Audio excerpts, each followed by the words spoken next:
It was a typical Thursday evening at our place, nestled on the outskirts of a sprawling city. Tom and I had settled into our usual routine, him with a beer in hand, lounging on the couch after a long day at his auto repair shop, and me, Nora, eyes glued to my laptop, tracking the latest stock and cryptocurrency trends. Our home, a cozy two-story we picked out for its promise of family and future, now felt more like a battleground for our increasingly divergent lives. "So, how was the market today?" Tom asked, his tone casual, but I sensed the underlying tension. It had become our norm. "Same as always, ups and downs." "Crypto's looking good, though," I replied, trying to keep the peace. Tom scoffed, setting his beer down with a little too much force. "Crypto, again? You know, not everything that glitters is gold, Nora." I sighed, closing my laptop, bracing for the conversation we'd had countless times. "And not every car that comes into your shop is worth fixing, but you do it anyway, because you see the value in it." "Why can't you see the value in what I'm doing?" "Because cars are real, Nora. You can touch them, fix them, sell them. What you're doing, throwing our money at the wind, hoping it'll fly back with more, it's just reckless." I felt the anger bubble up, the same old argument wearing thin. "Reckless? It's not reckless, Tom. It's calculated. There's a difference between gambling and investing. I wish you'd try to understand that." Tom stood up, pacing now. "Calculated? You call putting our hard-earned money into something as volatile as cryptocurrency calculated?" "Yes, I do, because I don't go in blind. I research, I study trends, I make informed decisions. It's no different from what you do with your shop." "My shop is a sure thing, Nora. People always need car repairs. But this is just a phase. What happens when it crashes, huh? What then? We could lose money in any investment, Tom. The shop could falter. Nothing's guaranteed. But we've seen good returns on my investments. Isn't that worth something?" Tom stopped pacing, running a hand through his hair in frustration. "It's not just about the money, Nora. It's about security, about not risking everything on a damn coin flip. Why can't we invest more in the shop, expand it? That's a real, tangible way to grow our money. And put all our eggs in one basket? What if something happens to the shop, Tom? Diversification is key. That's investing 101. He shook his head, the gap between our perspectives as vast as ever. "Diversification, sure. But into something stable, not this digital fairy dust." I stood up now, feeling the need to defend my choices, my independence. "You know, for someone who runs his own business, you're surprisingly close-minded. And you're surprisingly stubborn," he shot back. "All I'm saying is, we could be using that money to build something lasting, something we can see and touch, not just numbers on a screen." The conversation was going nowhere, as usual. "Let's just agree to disagree, okay? I won't criticize how you run your shop, and you don't criticize my investments." Tom sighed, the fight draining from him. "Fine. But just remember, Nora, when all this blows up in your face, don't say I didn't warn you." The tension between Tom and me wasn't the only strain in our lives. His family dynamics added another layer of complexity. Living close to his parents and sister meant frequent interactions, each one a reminder of our differing views on family and responsibility. It was a Sunday afternoon when Tom suggested we visit his parents. The idea alone made my stomach knot. It wasn't the parents I minded, it was Sarah, Tom's sister. Her lifestyle and choices were a constant source of bewilderment to me. "Come on, Nora, it's been ages since we've seen them. And Mum's been asking about you. And more. You know Dad is fighting cancer," Tom pressed, noticing my hesitation. "Yeah, I bet Sarah's missed me too," I muttered, my sarcasm not lost on Tom. "Look, I know you two don't see eye to eye, but can't you just—" "I don't know, try? For me?" Sighing, I agreed. Fine, but I'm not staying if she starts on one of her shopping spree stories. We arrived to find Sarah already there, flaunting her latest designer bag. The air of superiority she carried like a perfume instantly grated on me. Look at this, just got it yesterday. Isn't it just fabulous? She gushed, barely acknowledging our presence. It's something, I managed to say, biting my tongue. Tom's mother, oblivious to the tension, ushered us in. Nora, dear, so glad you could make it. You two should visit more often. The afternoon dragged on, with Sarah dominating the conversation, recounting her latest vacation and shopping exploits. I tried to keep a neutral face, engaging in minimal conversation, but my patience was wearing thin. So, Nora, still playing with your stocks and bits? Sarah sneered, her tone dripping with disdain. It's called investing, Sarah. You should try it sometime instead of blowing through money on things you don't need. I shot back, my annoyance breaking through. Tom shot me a warning look, but it was too late. Sarah scoffed. Investing?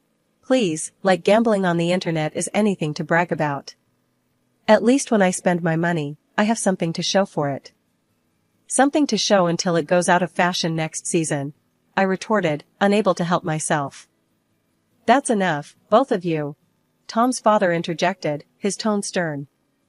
We're here to enjoy each other's company, not to argue about whatever this is. The rest of the visit passed in an uncomfortable silence. As we left, Tom couldn't hold back his frustration. Nora, why do you have to provoke her? Can't you just let it go for one afternoon? Me? Provoke her? She's the one who started it with her snide remarks.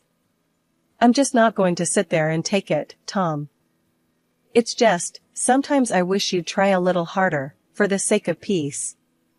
Try harder?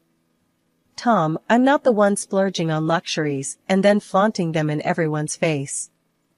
Why doesn't anyone tell her to stop acting like a spoiled brat? Because she's family, Nora. We look out for each other, even if we don't always agree with what they're doing. That's just it, Tom. Looking out for each other is one thing, but enabling bad behavior is another. There's a difference, and it's about time someone pointed it out to her. Tom sighed, the weariness evident in his voice. I know. But what can we do? She's set in her ways, and Mom and Dad aren't going to change how they treat her. It's not just about Sarah, Tom. It's about us, too. How are we supposed to plan for our future when there's always going to be this financial black hole in your family? We'll figure it out, Nora. We always do. The news hit us hard and fast. Tom's dad, Mr. Harrison, had lost his battle with cancer. It felt like one moment we were discussing treatment options, and the next, we were plunged into mourning. Amidst the shock and grief, Sarah, Tom's sister, took charge of the funeral arrangements. It wasn't long before she dropped a bombshell on us about the cost. Sitting in our living room, looking like a storm cloud had settled over his head, Tom relayed what Sarah had told him. Nora, Sarah says the funeral's gonna cost $60,000. She's expecting us to chip in half. I nearly choked on my tea. $60,000? Tom, that's insane. Are we funding a funeral or a royal wedding here? Tom's face darkened, his eyes narrowing. Now's not the time, Nora. This isn't about the money. It's about giving my dad the send-off he deserves. But $60,000? There has to be a mistake. It's too much. Too much? Tom's voice rose, and I could see the vein in his forehead starting to pulse. My dad has just died, Nora. And here you are, haggling over pennies. What's wrong with you? I flinched at his harshness. I'm not haggling, Tom. I'm just shocked. We never even spent that kind of money on our own house. Tom stood up abruptly, his chair scraping against the floor. You know what? I don't need this. I don't need you telling me what's too much for my own father's funeral. If you can't see past your damn spreadsheets for once, maybe you should just stay out of it. The hurt from his words cut deep, but I swallowed my retort. This was grief talking, not my Tom. I'm sorry, Tom. I'll transfer the $30,000 to Sarah. It's just, this is a lot to process. Tom paced the room, hands buried in his hair, a gesture of frustration I'd come to recognize over the years. Yeah, well, it's not just about the money, Nora. It's about doing right by him. And if that means paying whatever it costs, then so be it. When I confirmed the transfer to Sarah, Tom barely acknowledged it, lost in his own world of grief and anger. The distance between us felt like miles, not the few feet of our living room. Walking into the funeral agency, I felt the weight of the world on my shoulders. The last few days had been a blur of grief and confusion, but nothing could have prepared me for what I was about to learn. I'm here for Mr. Harrison's funeral, I announced to the woman behind the counter, trying to keep my voice steady. She looked up from her computer, her expression apologetic. I'm sorry, ma'am, but you're a day late. Mr. Harrison was cremated yesterday. My heart stopped. What? But, how? I was told the funeral was today. She shook her head gently, her eyes full of sympathy. The family requested to move the date forward. I'm very sorry for your loss and the confusion. I stood there, dumbfounded, my mind racing. How could Tom not tell me? Why was I left in the dark about such a significant change?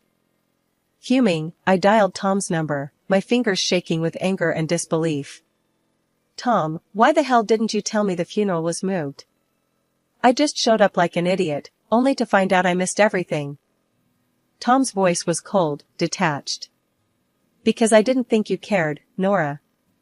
All you've done is complain about the costs and question every decision. Why would I think you'd want to be there? Because he was my father-in-law. Because I'm your wife. How could you just exclude me like that? My voice cracked, a mixture of hurt and fury. Well, maybe not for long. He shot back, and I could almost hear the bitterness seeping through the phone.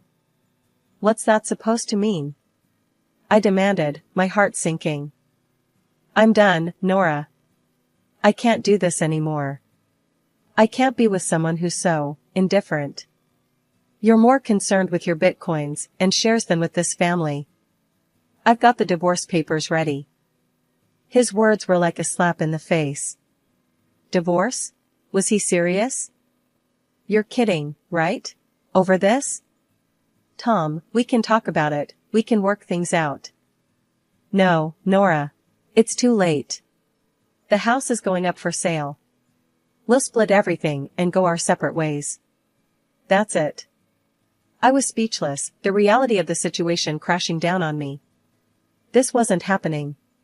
It couldn't be. Stunned, I wandered back to the parking lot, where I saw Sarah pulling in, driving a brand new luxury car. The sight of it made my blood boil. Nice car, Sarah. Where'd you get the money for this? Inheritance? Her smile didn't reach her eyes as she tossed her hair back. Yeah, something like that. Dad left me a little something. The casual way she mentioned her father, with shopping bags in her hands and not a trace of sadness on her face, was infuriating. A little something, huh? Looks like mourning is treating you pretty well. Sarah's smile faded, replaced by a smirk. Well, we all grieve in our own ways, don't we? Some of us invest in stocks, and some of us in cars. I clenched my fists, the injustice of it all burning inside me. This was all wrong. Tom and I were falling apart, and here was Sarah, benefiting from the chaos. Enjoy the car, Sarah. Looks like it cost a pretty penny. Or should I say, a pretty dollar? She laughed, a hollow sound that echoed in the empty parking lot. Oh, Nora, always so concerned about the money. Don't worry, it's all been taken care of. I watched her walk away, her laughter lingering in the air. The man I loved wanted nothing to do with me, and the family I had tried to be a part of was showing their true colors. The days following the funeral felt like navigating through a thick fog of disbelief and betrayal. The weight of the divorce papers in my bag felt like carrying a boulder, a constant reminder of my crumbling marriage. But the sight of Sarah's new luxury car planted a seed of suspicion that I couldn't shake off. Determined to get to the bottom of it, I decided to pay a visit to the funeral home, hoping to uncover some answers. Walking into the funeral home, a mix of suspicion and determination fueled my steps. It felt surreal, being here under these circumstances, but I needed answers. The place was quiet, the air filled with a solemnity fitting its purpose. At the reception, I recognized a face from the past, Jackie, a classmate from high school who'd ended up in the most unexpected of places. "Jackie," I exclaimed, a bit too loudly for the setting. "I didn't know you worked here." She looked up, surprise flickering across her face, before recognition set in. "Nora? Wow, it's been ages. What brings you here? Something I can help with?" I took a deep breath, steeling myself for the conversation ahead. "Yeah, actually. It's about my father-in-law's funeral. I heard it was arranged here." Jackie's expression turned professional, but there was a hint of curiosity in her eyes. "Sure, let me pull up the details. Give me a sec." As she typed away, I fidgeted, the weight of the situation pressing down on me. The moment she found the record, her brows furrowed. "Okay, here it is." The service was pretty standard. Cremation was requested, keeping things on the simpler side. The total came to $5,000. My heart sank. $5,000? But that's not what we were told. We paid $60,000, or at least, we were led to believe that's what it cost. Jackie paused, her face a mask of concern. "That's a huge difference. It was Sarah who handled the arrangements, right? Everything here was billed at $5,000, no more." The pieces were starting to fit together, a picture I didn't want to see. "Can you print me a copy of that bill? I need proof." "Sure thing," Jackie said, her tone sympathetic. She quickly printed out a duplicate of the check and handed it to me. Holding the paper, it felt like a piece of a puzzle that would unravel a bigger deception. "Thanks, Jackie. I've got to sort this out." Armed with the printout from the funeral home, my next stop was confronting the family, particularly Sarah. The air felt heavy as I drove to my mother-in-law's house, where I knew they'd all be gathered, probably discussing the estate and the aftermath of the funeral. My stomach churned with a mix of dread and determination. When I arrived, the house was eerily quiet.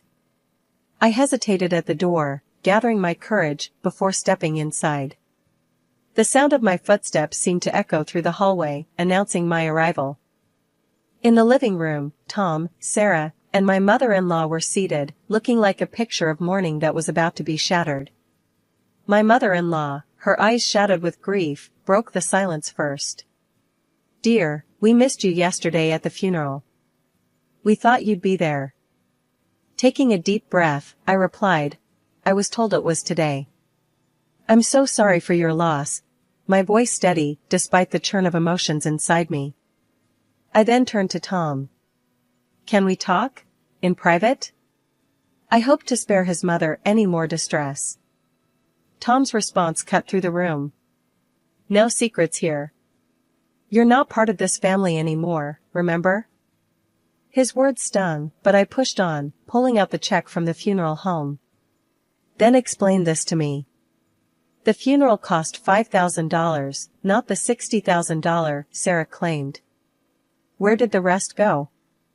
Tom looked genuinely shocked, turning to Sarah with a bewildered, "What's this about?" Sarah squirmed under our gazes. I needed the money," she finally admitted, her voice small. The revelation seemed to hang in the air until Tom's mom, overhearing, added, "Your father saved for his own farewell. I even gave Sarah $10,000 more to cover everything." I did the math out loud, tension rising. $70,000 in total, and only $5,000 spent. "Sarah, where's the rest?" Flustered, Sarah confessed to splurging the money on a new car for herself, her gaze darting away, unable to meet mine. I expected Tom to explode, but instead, he almost tenderly told Sarah, "You shouldn't have done that. Be more careful next time." His response floored me. Careful? She committed fraud, Tom. And you're okay with that? Tom's justification left me reeling. You wouldn't understand. You've got no family, you don't get what it means to stick together. That was the last straw. In front of them all, I signed the divorce papers with a flourish. Sarah, you owe me $30,000. Pay up, or I'm going to the police.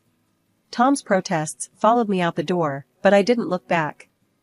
I'd seen enough, heard enough. The betrayal was complete, and so was my resolve. As I walked away, the finality of my actions settled in. There was no going back, only forward from here, away from the lies and the deceit that had marred what I once thought of as family. Packing up my life into boxes felt surreal, like I was an observer in my own story. The for sale sign outside the house was a stark reminder of the finality of it all. By afternoon, I was settling into a small apartment that felt more like a fresh start than a downgrade. That evening, as I was sorting through the remnants of my past life, my phone rang. Tom's name flashed on the screen, a name I no longer felt attached to. I answered, curiosity edging out resentment. Nora, you need to back off, Sarah. Tom's voice came through, tinged with an uncharacteristic harshness. Back off? I laughed, cold and sharp. Not a chance, Tom. She took from me, and I want it back. Your sister's a thief. Tom was silent for a moment. She's family. You wouldn't understand. Family? I scoffed. That ship has sailed, Tom. As far as I'm concerned, you and your sister are just people I used to know. He tried to argue, but I cut him off. Save it. Sarah has 2 weeks to return my money, or I'm pressing charges. And you? Stay out of it. You're nothing to me now. Hanging up, I felt a mix of sadness and liberation. The man I once loved was now just another obstacle in my path to reclaiming my life. 2 weeks later, a knock at my door heralded the return of my $30,000. Sarah stood there, her posture defiant, a sneer playing on her lips. Here's your money, she spat, thrusting an envelope into my hands. Happy now, you money-grubbing witch? I took the envelope, my gaze steady. It's not about the money, Sarah. It's about principle. About not letting you walk all over people. She laughed, hollow and bitter. Whatever helps you sleep at night. As she turned to leave, I called out. Just remember, Sarah. Karma's a real pain. What goes around, comes around. Closing the door, I leaned against it, the envelope heavy in my hand. The money was a small victory, but the real win was standing up for myself, refusing to be a victim of their greed and lies. Life had found a new rhythm, calmer and more predictable, when out of the blue, my phone rang, displaying a number I hadn't seen in a while. It was Tom, a voice from a past I had neatly folded away. Hey, I need a favor. A big one. Tom's voice sounded more worn than I remembered. I paused, the suddenness of the call throwing me. A favor? Tom, we're past favors, don't you think? It's Sarah. She's in deep this time. Debt's up to her eyeballs, and the wolves are at the door. We've sold everything, the house, the shop, it's still not enough. His words took a moment to sink in. And you're calling me why? I'm not part of this circus anymore, Tom. He sighed, a sound of desperation. Come on, don't be like that. You got out, made it big with your trading. Can't you spare something, for old time's sake? I couldn't believe what I was hearing. After everything, he still saw me as a lifeline for their mess. Spare something? For her? After she nearly ruined us with her lies? You've got some nerve, Tom. It's not just for her. It's for all of us. You wouldn't be where you are without me. Don't forget that, he countered, his voice edged with bitterness. A laugh, sharp and short, escaped me. Where I am is despite you, not because of you. You think I owe you? That's rich. There was silence on the line, heavy and uncomfortable. So, that's it then? You're going to turn your back on us? Us? There is no us, Tom. There hasn't been for a long time. And as for turning my back, I think you've got me confused with someone who still cares. Hanging up, I felt a mix of emotions. Anger, yes, but also relief. That chapter of my life was truly closed now. Sitting in the living room of my new house, a place I had earned with my sweat and smarts, I realized how far I had come. This was my sanctuary, built not on the shaky grounds of deceit and manipulation, but on my resilience and hard work.